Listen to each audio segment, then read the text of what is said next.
If you are in the market for body armor, there are a lot of things to consider when trying to figure out what suits your needs. So it'll be at least a starting point on some of the things to consider when you're trying to make that decision. Obviously, the main decision-making point of contention for trying to select what body armor suits your needs is based on the type of threat you're expecting, what type of protection you think you need. That's pretty complicated and can get pretty in-depth, so we'll save that for the end of the video. We'll start off with some of the basics. So, body armor boils down to just two basic forms, both soft or hard armor. Soft are things like what you'd find in law enforcement officers or like military air crew, specifically like helo pilot or air crew vests.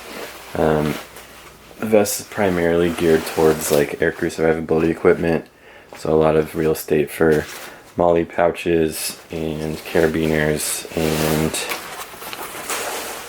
potentially flotation and signaling devices, but also can be supplemented with body armor like soft plates or soft armor like this.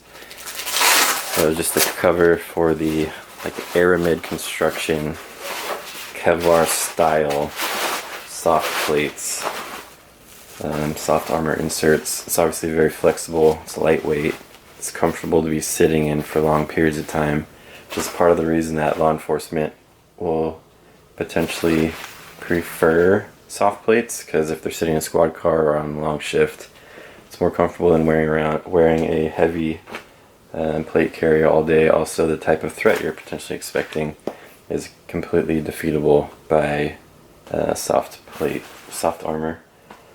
For air crew, in addition to potentially small arms fire from pistol caliber weapons, also maybe shrapnel or fragmentation damage. Pretty much expecting to only really be able to defeat pistol calibers, so from there and smaller. With soft plates, hard plates, however, is designed for rifle calibers. Nothing ever this big, not 50 caliber, but potentially as much as 308 7.62 by 51. So like I said, we'll talk more about specifics of what the different levels offer in terms of protection, but starting off the video with the basics of how to pick what type of plate carrier you'd like.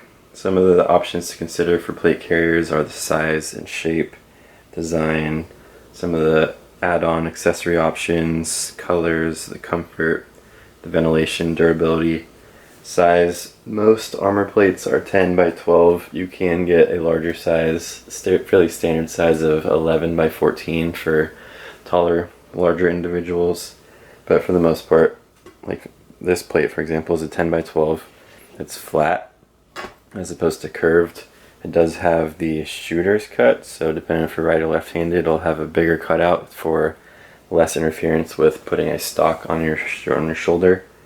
Design, there's all sorts of different designs, whether you want something with a ton of MOLLE webbing on it or not, whether you want something that has MOLLE webbing on the shoulders, if you want something that has a cummerbund so you can get it a little bit tighter around your body, if you're more on the go, if you want something that gives you the opportunity to put magazine pouches or holsters, if you want to put trauma kits or IFAK kits on your gear, or at least a tourniquet.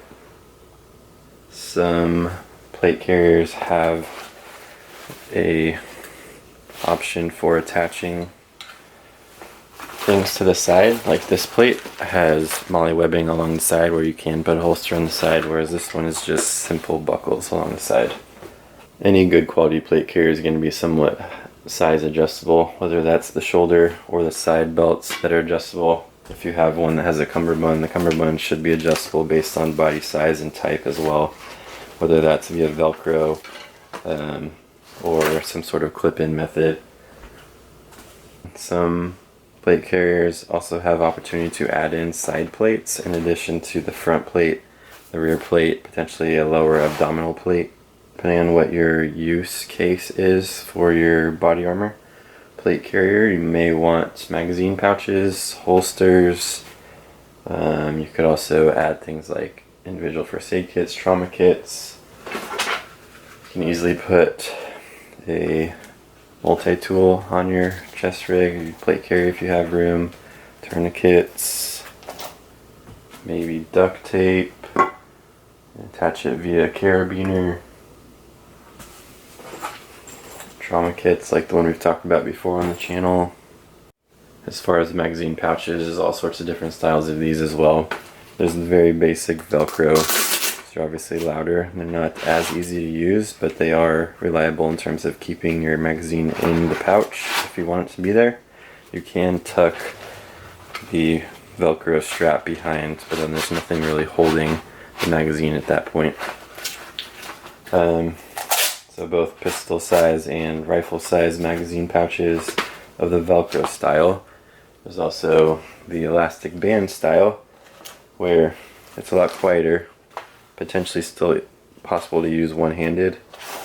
And then there's additional styles like quick or speed pouches where the elastic bands are along the side, so it keeps the magazine fairly locked in place without impeding the actual removal of the magazine. This one on here is kind of an example of the elastic strap. So if you take magazine out, there's obviously nothing holding it in from above, but the elastic band here on the side makes it at least fairly sturdy, locked in there. There are a lot of other styles of magazine pouches, which can be its own video entirely, so we're not going to go any further in depth on magazine pouches. Another design feature to possibly consider is the grab handle on the back of your plate carrier. If you'd like to more easily, more conveniently be potentially drug out of a dangerous situation if you've lost the use of your legs, having a grab handle there does make it easier for that. If you expect to be wearing your plate carrier for long periods of time, spending a little extra money on something that's comfortable would probably pay dividends. They're all going to have some sort of padding, some more than others, and the quality of the padding also has a lot to do with it. The time you take to fit and size the plate carrier yourself, the better. As far as ventilation, you can only go so far with the plate carrier because the plate itself is going to be blocking a decent amount of airflow. Some plate carriers are better designed than others. Like these are pretty basic. It's really just this netted, padded material that allows for some airflow. Better than nothing, but some plate carriers are a little bit more advanced than that, with little risen portions, pads that allow for a little bit more airflow in these channels. Also, the material is just a little bit more breathable.